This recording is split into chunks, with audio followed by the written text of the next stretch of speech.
E aí, uma outra coisa, ainda nesse mesmo círculo aí, que é uma coisa que eu senti, por exemplo, eu vim pra cá crua de. Eu entrei no Muay Thai, mas crua de Muay Thai, crua de defesa pessoal, nada, absolutamente nada. E a minha maior medo era, não era nem, tipo, como eu vou sair machucada, mas como fazer, assim, tipo, o que eu faço? Vou apanhar muito? O que você fala, assim, para uma pessoa que tem esses mesmos medos, assim, que é iniciante cru do zero mesmo, assim, fala assim, que ela tá com esse sentimento? Ah, eu até queria fazer, mas eu acho que eu vou apanhar muito porque eu não sei nada. Isso é a mistura de uma insegurança Sim, com uma ansiedade. Às vezes vocês falam assim, eu não consigo, eu não sei fazer isso. A gente adapta. Vocês conseguem, vocês são capazes, tudo é possível. Eu acho que a gente não precisa se cobrar tanto essa ansiedade, esse medo, essa insegurança, né? O que você pode fazer?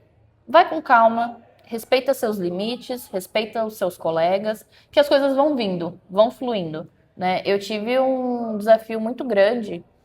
Eu troquei de professor durante essa minha trajetória no Rapkido, não porque eu quis, porque uma coisa chamada pandemia aconteceu, academias fecharam, as coisas mudaram e a gente teve que se adaptar, né? O meu primeiro professor, eu tenho uma gratidão enorme por ele. Se algum dia eu for 1% do que ele é, né, como pessoa, como lutador, como professor que ele foi para mim, porque assim, ele é surreal. Eu treinaria com ele a minha vida toda se ele permanecesse dando aula. Mas com a pandemia, ele pagava aluguel da academia e muitas coisas aconteceram. Ele teve uma conversa muito franca com a gente, foi aberto, né? Tentou segurar no máximo que deu, mas chegou um momento que ficava inviável, né? E ele já trabalhava com personal e com outras coisas e com outras academias, então chegou um ponto que não fazia sentido manter a academia dele. Então eu tive que procurar outros mestres. E a gente tem vários estilos de Hapkido, e vai depender muito de quem é o seu mestre, de quem é o mestre do seu mestre, de qual que é o segmento ali que está acontecendo. E eu tive a dificuldade de que as defesas que eu sabia que eram da minha faixa já não eram mais essas defesas que eu precisava saber. Algumas ainda assim mantinham um padrão, mas eu tive que aprender novas defesas. Então eu estava na faixa vermelha e eu estava tendo que reaprender e aprender defesas de faixa branca que eu não aprendi daquela forma ou que eu nunca tinha feito. Então, quando foi chegando perto do meu exame de faixa preta, eu tinha 10 defesas de cada faixa para aprender. Fora a da minha faixa e algumas extras que eu tinha que saber para estar preparada para o meu exame. Então, e o seu exame durou quanto tempo? meu exame durou quase um ano. Não, eu falo do exame, assim, no dia.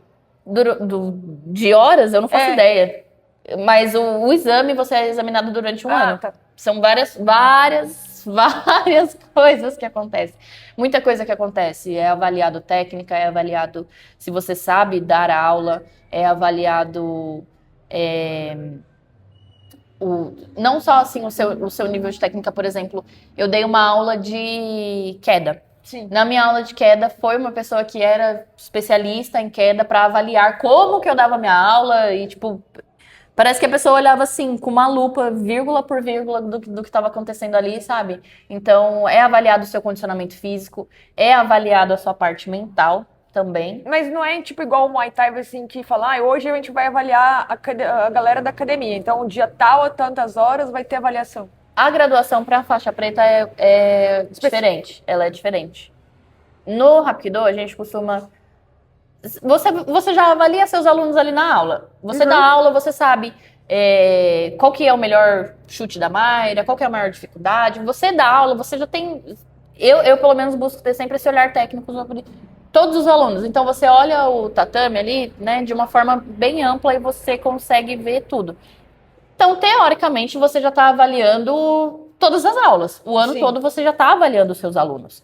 Mas aí chega a época da graduação. O que você precisa na época da graduação? Você precisa que o cara chegue pontualmente no treino, você precisa que a pessoa traga sempre o seu material, você precisa que a pessoa saiba pelo menos as técnicas pertinentes àquele croang ali que ela tá usando, né, no Hapkido, aquela faixa que ela tá usando, né? Você precisa saber como que essa pessoa tá no sparring, e isso aí vai acontecendo. No Hapkido, a gente costuma fazer tipo um mês. Separa ali um mês, e aquelas aulas a gente costuma falar que é o exame, que a pessoa está sendo examinada para ir de fato para a graduação. Então, nesse um mês você vai separar.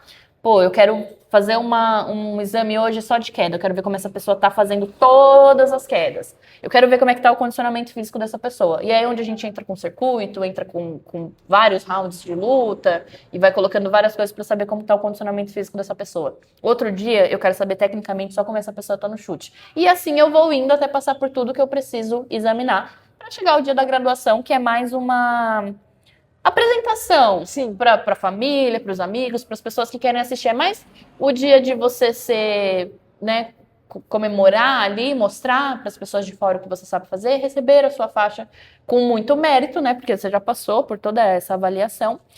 E na faixa preta, o que acontece? Você vai lá, tipo, você vai graduar para preta. No meu caso, eu tive 3 padrinhos de faixa, que foram pessoas que foram colocando desafios na minha vida, foram colocando algumas coisas, né? Me ajudaram muito também. E aí eles, tipo, meu, você tem que vir hoje na academia, porque a gente vai fazer um treino com arma. Com bastão, com tonfa, com faca, com tudo. Você vai ter que vir aqui na academia, a gente vai ter que fazer um treino e tal. E foi. E aí você vai lá e tem que fazer o treino. Ó, semana que vem você vai ter que ministrar um curso. Se vira. E aí eu vou lá ter que elaborar. E o curso é diferente da aula, porque o curso ele vai... A aula, a gente acontece ali toda semana. Você vai dar uma aula, você precisa ter voz de comando, você precisa saber como é que você vai falar, como é que você vai se posicionar, como é que você vai adaptar para levar todo mundo também. Mas o curso, você tem que trazer uma técnica, você tem que trazer alguma coisa diferente, você tem que ter um porquê daquilo ser um curso, por que ser uma coisa especial, né? E aí fui lá, ó, semana que vem você vai elaborar, você vai dar um curso. Você tem que fazer uma imagem de divulgação, você tem que convidar as pessoas, você tem que... Se vira. E aí fui lá, dei um curso. O curso que eu dei tinha uma pessoa específica. E nesse dia foram mais pessoas. Uma faixa preta fez a minha aula, né? E você já fica assim, meu Deus, né? O que eu faço? Eu ajudo, eu corrijo, eu não corrijo? E colocaram algumas pegadinhas. Por exemplo, minha primeira parte do exame eu tive que dar uma aula. Eu dei uma aula de queda. Foi uma pessoa que também tinha dado uma aula de queda no exame, que era uma pessoa boa nas quedas, não sei o que. Foi mais 2 professoras me avaliar. E essa pessoa que foi me avaliar entrou na minha aula, 2 faixa pretas entraram na minha aula e começaram a fazer tudo errado. E eu fiquei super insegura, eu fiquei, tipo, perdida. Falei assim, cara, eu corrijo? Eu não corrijo? Eu dou atenção para os menos graduados que estão aqui? Por que eles estão fazendo errado? Sim. O que eu faço? O que eu falo? E aí, né, depois eu fui chamada, né, para minha avaliação, para meu feedback, me mostraram os pontos, as coisas que tinham anotado, e o principal ponto foi esse, você não corrigiu os faixas pretas. Só que eu tenho aquela coisa da hierarquia muito definida. Se uma pessoa menos graduada vier me dar aula, eu vou fazer a aula conforme ela fala, e a gente faz, e beleza. E a aula é sua, você que comanda. Agora, eu me senti totalmente insegura, tipo, poxa, por que faixa preta tá fazendo errado? Eu corrijo, eu não corrijo? E aí falaram assim, você tem que corrigir, a aula é sua, você tem que corrigir. Você que tá dominando aqui. E aí, a partir desse momento, né, a gente tem que saber corrigir. Se eu estiver dando aula pro mestre, se o mestre falar assim, hoje a aula é sua, você tem que dar aula. Lógico que eu vou saber corrigir, mas eu acho que uma coisa que às vezes perde muitas pessoas na luta, na arte marcial de modo geral, é o ego das pessoas. Então, existe N maneiras de corrigir. Mayra, vira o pé de base, vira o quadril, rotaciona, tal, faz assim. Fala assim, meu, você tá fazendo tudo errado, por quê? Né? Tem uma diferença. E aí, depois disso, eu dei aula, eu ministrei um curso, eu passei por um teste físico que foi absurdo, eu passei por um teste de defesa vendada, me jogaram água, me carregaram no colo, me jogaram no chão, me rodaram, me colocaram de braço dado com outra pessoa. E muito ali no mental, né? Tipo, vocês não vão conseguir, vocês não vão fazer. Mas isso a gente sabe que é para uma construção. Sim. Né? Eu entendo todo o significado disso. E depende do quanto que você está disposto. Eu também passei por Pensou em exame. desistir algumas vezes? Não. Eu passei por exame de luta também. Eu não pensei em desistir, porque eu acho que é a parte do mental de falar assim, vocês não vão conseguir, vocês não vão fazer, nananana. Eu acho que pra mim, essa parte foi uma das que menos me afetou. No dia da luta, eu tava com cólica, Nossa. eu tinha trabalhado, foi um processo bem desgastante. Não foi fácil, não foi fácil. Eu tive que aprender também o nome de muitos golpes em coreano, porque tem professores que já trabalham desde o começo. Então, se você já vai aprendendo o golpe com a nomenclatura em coreano, beleza, vai sendo mais tranquilo, você vai acompanhando.